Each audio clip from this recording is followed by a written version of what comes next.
बिस्मिल्लाहिर्रहमानिर्रहीम। अस्सलाम वालेकुम स्टूडेंट। आज हम एक्सरसाइज नंबर 3.6 जो है वो शुरू करने जा रहे हैं। उसका पहला क्वेश्चन है, if a ratio b is equal to c ratio d हो then show that. Show that का मतलब है हमने प्रूव करना है किसको, 4a minus 9b over 4a plus 9b, 4c minus 9d over 4c plus 9d। तो बहुत ही सिंपल क्वेश्चन है स्टूडेंट। इनको प्रूव करने के लिए हमने एक तरीका इस्तेमाल करना है। उस तरीके को कहते हैं के मैथड।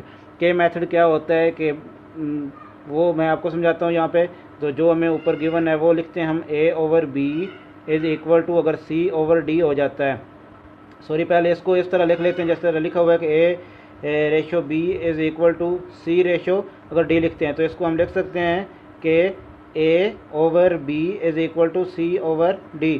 तो हम अगर लेट करते हैं, फ़र्ज़ करें कि ये k के इक्वल है, दोनों को अलग-अलग अगर k के इक्वल लिख लेते हैं, यानी a over b is equal to k और दूसरा है c over d is equal to k। तो यहाँ से हम a और c की वैल्यू निकालते हैं। तो मैं इसका कलर चेंज करके लिखता हूँ ताकि समझ आ सके। तो ये a is equal to b जो है इधर जाकर k के साथ मल्टीप्लाई हो जाएगा, ये बनेगा b k, a की वैल्यू b k आ गई। इसी तरह दूसरी जो है वो c के निकालेंगे, c is equal to d इधर मल्टीप्लाई हो जाएगा, वो बन जाएगा d के। तो इन क्वेश्चन में जहाँ पे a आएगा उसकी जगह b के लिखेंगे, जहाँ पे c आएगा वहाँ पे d के लिखेंगे। तो इसकी सबसे पहले हम लेफ़्ट हैंड साइड जो है उसको प्रूव करते हैं। तो हम यहाँ पे लिखते हैं कि लेफ़्ट हैंड साइड क्या है, वो है 4a minus 9b over 4a plus 9b। तो स्टूडेंट इनमें हम वैल्यू पुट करते हैं। तो a की जगह इसकी वैल्यू लिखते हैं, वो है b के माइनस 9b, और नीचे भी हम लिखेंगे 4a की जगह वैल्यू लिखेंगे, वो है b के, ये बनेगा प्लस 9b। तो ऊपर से हम जो कॉमन ले रहे हैं वो b है, b इसमें से कॉमन अगर ले जाते हैं तो वो बन जाता है 4k माइनस 9, और नीचे बन जाता है अगर b इसमें से कॉमन ले लिया जाए तो 4k प्लस 9 बन जाता है। तो स्टूडेंट यहाँ पे अगर हम इसमें से b को b से कैंसिल कर देते हैं तो बाकी जो हमारा बच जाता है वो बच जाता है 4k माइनस 9, और नीचे बन जाता है 4k प्लस 9। अगर इसको मैं क्वेश्चन नंबर 1 का नाम दे देता हूँ तो ये इसका आंसर है, इसलिए इसका मैं कलर चेंज किया है। इसी तरह हम इसकी राइट हैंड साइड भी लिख लेते हैं। यहाँ पे राइट हैंड साइड को प्रूव करेंगे कि इसका आंसर भी इसके इक्वल आता है कि नहीं आता है। तो वो हम लिखते हैं 4c माइनस 9d, ये वाली साइड में लिख रहा हूँ इसकी, और नीचे आ जाता है 4c प्लस 9d। तो c की जगह उसकी वैल्यू लिखेंगे जो कि है d के, ये वाली वैल्यू इसमें पुट करेंगे। तो 4 इसकी जगह d के माइनस 9d, और इसी तरह नीचे जो है वो है 4c की जगह d के प्लस 9d आ जाएगा। तो ऊपर से जो d कॉमन आ रहा है तो हम बाकी बच जाता है 4k माइनस 9, और नीचे d कॉमन ले लेते हैं तो वो बन जाता है 4k माइनस प्लस का 9। तो इस तरह ये 4k प्लस 9 और 4k माइनस 9 जो है, सॉरी ये जो है d के साथ कैंसिल हो जाता है। तो बाकी जो हमारा बच जाता है वो बच जाता है 4k माइनस 9, और नीचे बच जाता है 4k प्लस 9। अगर इसको क्वेश्चन नंबर 2 का मैं नाम देता हूँ तो स्टूडेंट देखें क्वेश्चन नंबर 1 और क्वेश्चन नंबर 2 जो है इनके दोनों के आंसर सेम आ चुके हैं। जब सेम आ चुके हैं तो हमें कहा गया था शो दैट कि इसको प्रूव करें कि लेफ्ट हैंड साइड और राइट हैंड साइड प्रूव हो चुकी है। तो नीचे आपने लिखना है पास साबित हुआ, यानी हैंड्स प्रूव्ड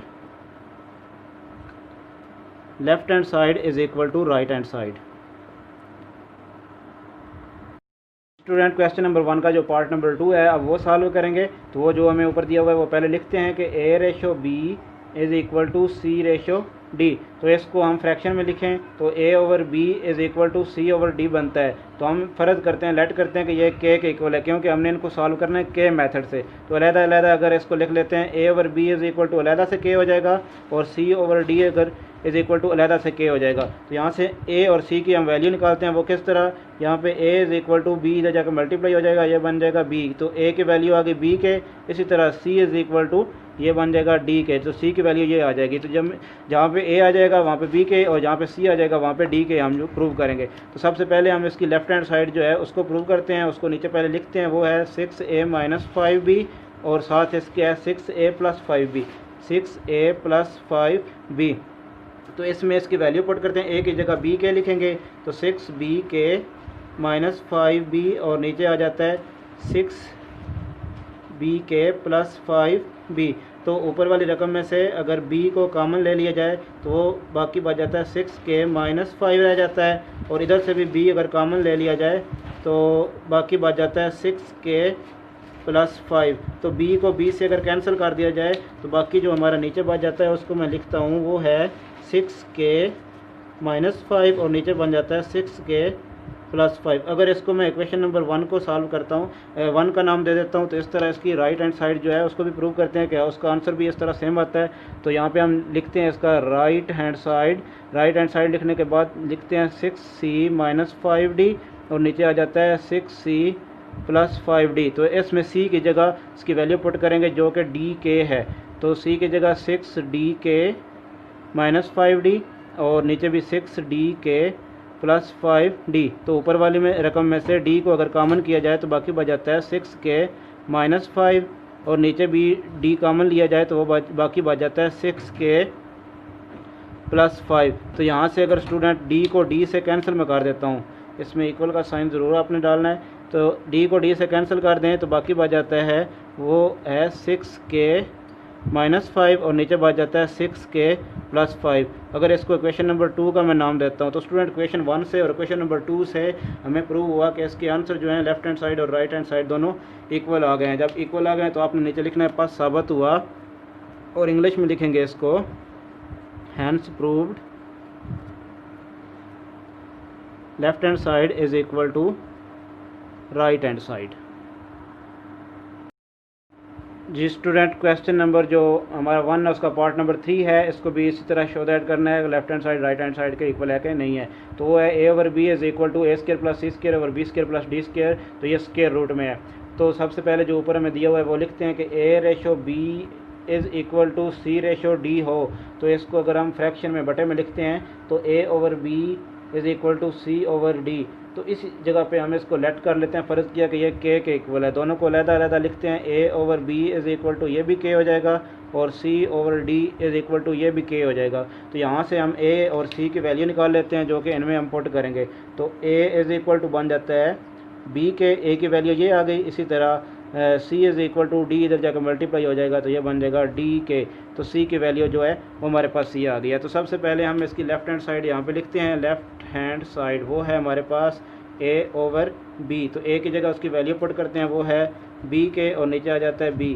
तो यहाँ से b के साथ अगर कैंसिल हो जाए लेफ़्ट हैंड साइड और राइट हैंड साइड जो है इसको प्रूव करने के लिए, इसका आंसर आ गया है k। तो अगर इसको मैं कहता हूँ कि ये इक्वेशन नंबर हमारी 1 है, तो इक्वेशन नंबर 2 से भी अगर k आ जाता है तो इसका मतलब लेफ़्ट हैंड साइड और राइट हैंड साइड आपस में प्रूव हो चुके हैं। तो हम यहाँ पे लिखते हैं राइट हैंड साइड में हम ये लिखते हैं वो है a square plus c square, और नीचे है इसके b स्क्वायर प्लस d का स्क्वायर, और इसके ऊपर जो है होल स्क्वायर रूट है। तो अब हम इस a स्क्वायर और c स्क्वायर जो है a और c की वैल्यू पुट करते हैं, a की वैल्यू b के और c की वैल्यू d के। a की जगह लिखते हैं b के, और ऊपर इसके स्क्वायर है वो हम लगाएंगे, प्लस c की जगह लिखेंगे d के, ऊपर इसके स्क्वायर है हमने वो भी लिखना है, और नीचे आ जाता है जिस तरह सिंपल लिखा हुआ है b स्क्वायर प्लस d का स्क्वायर, और इसके ऊपर जज़र का साइन हमने लगा देना है, वो लगा दिया। तो अगले स्टेप में क्या होता है, अगले स्टेप में इसका स्क्वायर ओपन करते हैं तो ये बन जाता है b square k square, plus इस साइड पे ओपन करेंगे तो ये बन जाता है d स्क्वायर प्लस k का स्क्वायर, और नीचे आ जाता है b स्क्वायर प्लस d का स्क्वायर, और ऊपर इसके ऊपर जो है स्क्वायर रूट का साइन जज़र का साइन लगा देते हैं। तो अब देखना है कि क्या चीज़ कॉमन आ रही है, तो ऊपर में देखें तो k स्क्वायर अगर कॉमन ले लिया जाए तो बाकी बच जाता है b स्क्वायर प्लस d का स्क्वायर, और नीचे भी यही है b स्क्वायर प्लस d का स्क्वायर, और ऊपर इसके स्क्वायर रूट का साइन लगा देते हैं। तो b square plus d square, b square plus d square आपस में अगर कैंसिल हो जाते हैं तो बाकी बच जाता है k का स्क्वायर जो कि ये है, और इसके ऊपर साइन इसी तरह रहेगा जज़र का, तो जज़र और मुरब्बा यानी स्क्वायर और स्क्वायर रूट आपस में कैंसिल हो जाएंगे तो बाकी सिंपल रह जाएगा k। अगर इसको मैं इक्वेशन नंबर 2 का नाम दे देता हूँ तो आप देखें इक्वेशन नंबर 1 और इक्वेशन नंबर 2 दोनों का आंसर सेम आ चुका है। जब सेम आ चुका है तो हमने यहाँ पे नीचे लिखना है पास साबित हुआ, और इंग्लिश में हम इसको लिखेंगे hence proved left hand side is equal to right hand side. बिस्मिल्लाहिर्रहमानिर्रहीम। एक्सरसाइज नंबर 3.6 जो है उसका क्वेश्चन नंबर 1 सॉल्व कर रहे थे कि a ratio b is equal to c ratio d then show that, कि हमने प्रूव करना है इसकी लेफ्ट हैंड साइड और राइट हैंड साइड। हमें क्वेश्चन दिए होंगे, उसका पार्ट नंबर जो 4 है वो अभी सॉल्व करेंगे। तो इसको पहले हम बटे की सूरत में लिखते हैं, फ्रैक्शन में लिखते हैं। तो ए की पावर 6 प्लस सी की पावर 6 और नीचे आ जाता है बी की पावर 6 प्लस डी की पावर 6 इज़ इक्वल टू ए की पावर 3 सी की पावर 3 और नीचे आ जाता है बी की पावर 3 डी की पावर 3। तो हमने इसको भी सॉल्व करना है के मेथड से। तो के मेथड जो ऊपर हमें दिया हुआ है वो सबसे पहले लिखते हैं कि a ratio b is equal to c ratio d, a over B is equal to c over d हो जाता है। हम फ़र्ज करते हैं लेट कि ये के इक्वल है, तो a over B is equal to k हो जाता है और c over d is equal to k हो जाता है। तो a is equal to b जब जाकर मल्टीप्लाई हो जाएगा बी के। इसका भी कलर चेंज करता हूँ, समझ आ जाए कि ए की वैल्यू जो है वो हमने निकाल ली है बी के। इसी तरह सी की value C is equal to D को इधर मल्टीप्लाई करेंगे वो बनेगा डी के। तो अब हम इसकी बारी बारी लेफ़्ट हैंड साइड और राइट हैंड साइड जो है इसको प्रूव करते हैं। तो सबसे पहले जो है यहाँ पे नीचे लिखते हैं left hand side, left hand side. तो लेफ़्ट हैंड साइड जो है वो हम लिखते हैं यहाँ पे ए की पावर 6 प्लस सी की पावर 6 ओवर बी की पावर 6 प्लस डी की पावर 6। तो अब हम जिस जगह पे ए और सी आएगा उसकी जगह हम वैल्यू पुट करेंगे। तो ए की पावर 6 की जगह लिखेंगे बी के और इसकी पावर आ जाएगी 6 प्लस सी की पावर 6, ये लिखेंगे डी के, इसकी पावर भी आ जाएगी 6 और नीचे इसी तरह बी की पावर 6 प्लस डी की पावर 6।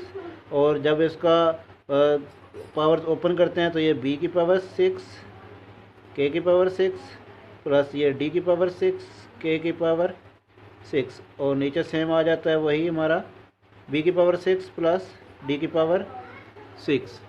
तो उसके बाद नीचे इसको जो कॉमन आ रहा है वो हम कॉमन ले लेते हैं। तो ऊपर दोनों में जो कॉमन चीज़ आ रही है वो आ रही है के की पावर 6। जब कॉमन इसमें से करेंगे तो बाकी बच जाता है बी की पावर 6 प्लस डी की पावर 6 और नीचे है इसके बी की पावर 6 प्लस डी की पावर 6। तो यहाँ पे स्टूडेंट देखें ये आपस में कट जाते हैं। तो सिर्फ क्या रह गया हमारे पास, जो रह गया है उसको हम लिखते हैं कि ये किसके इक्वल आया है। यानी ये जो हम पहले लिखते हैं कि ए की पावर 6 प्लस सी की पावर 6 ओवर बी की पावर 6 प्लस डी की पावर 6। यानी इसकी जो लेफ्ट हैंड साइड दी हुई है किसके इक्वल आ गई है, ये इक्वल आ गई है के की पावर 6 के। अगर इसको क्वेश्चन नंबर 1 का मैं नाम दे देता हूँ यहाँ पे, तो क्वेश्चन नंबर 2 जो है उसको सॉल्व करते हैं ऊपर। यहाँ पे इसकी राइट हैंड साइड ए की पावर 3 सी की पावर 3, दरमियान में कोई साइन नहीं है, इसका मतलब मल्टीप्लाई है, और नीचे है बी की पावर 3 डी की पावर 3। तो हम ए और सी की वैल्यूज पुट करते हैं। ए की वैल्यू जो है वो हमारे पास है ए की वैल्यू बी के इसकी पावर 3 और मल्टीप्लाई हो रहा है सी के डी के इसकी पावर भी 3, सी की वैल्यू लगाई और नीचे है बी की पावर 3 डी की पावर 3। तो अब इनकी पावर्स ऊपर करते हैं। तो ये बी की पावर 3 के की पावर 3 मल्टीप्लाई हो रहा है डी की पावर 3 के की पावर 3 और नीचे है बी की पावर 3 डी की पावर 3। तो ऊपर में स्टूडेंट इनको जब मल्टीप्लाई करेंगे तो के की पावर 3 के की पावर 3 आपस में ऐड हो जाएंगे, ये बन जाएगा के की पावर 6 और बाकी जो है वो बच जाता है बी की पावर 3 डी की पावर 3, ये बच जाता है और नीचे है बी की पावर 3 डी की पावर 3, ये आपस में कैंसिल। तो ये इक्वल आ गया है, यानी ये किसके इक्वल आ गया है, के की पावर 6 के इक्वल, के की पावर 6 के। अगर ये इसके आगे लिखें और ये क्वेश्चन नंबर 2 हो तो क्वेश्चन नंबर 1 और क्वेश्चन नंबर 2 को अगर देखें तो ये प्रूव हो चुका है। तो हमने यहाँ पे इसके नीचे लिख देना है हैंस प्रूव्ड,